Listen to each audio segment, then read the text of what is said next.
welcome back to my channel Bon. Today I'm going to show you how to make tortilla from scratch and then how to make chicken quesadillas with them.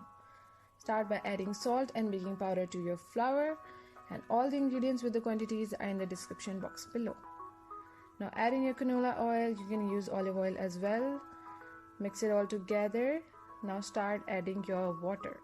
I have 2 cups of lukewarm water here. Don't use all at once, just the amount that helps you form a dough. I used about 1.5 cups for my dough. Maybe you will need less, maybe more, so just add little by little and keep mixing.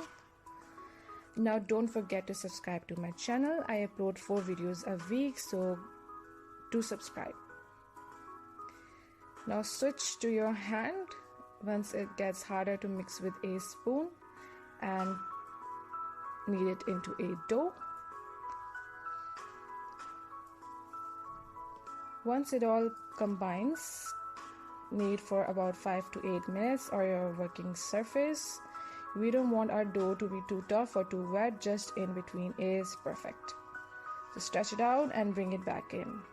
Then place back in your bowl, wrap it up or cover with a kitchen towel and let it rest for about 20 minutes. Once your 20 minutes are up, give your dough a little knead and then divide it into 8 equal portions. I'm using my plastic scraper here. It's very useful while making bread, so do get it, or you could do it with a knife.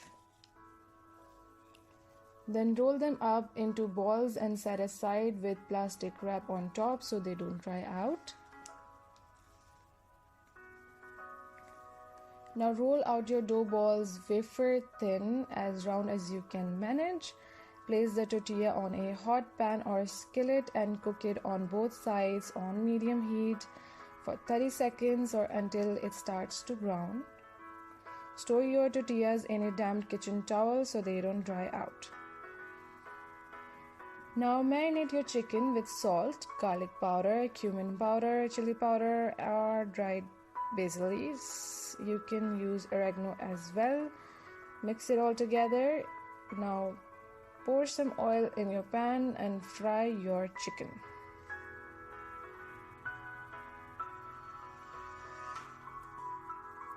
When it's cooked, add in your veggies and cook until they get nice and soft. Remove from heat when they're done. Now put some cheddar cheese on half of your tortilla, then some chicken, then some more cheese, and cover with the other half. Cook your quesadilla for 2 minutes on both sides or until they get all toasted and cheesy. And enjoy your cheesy quesadillas.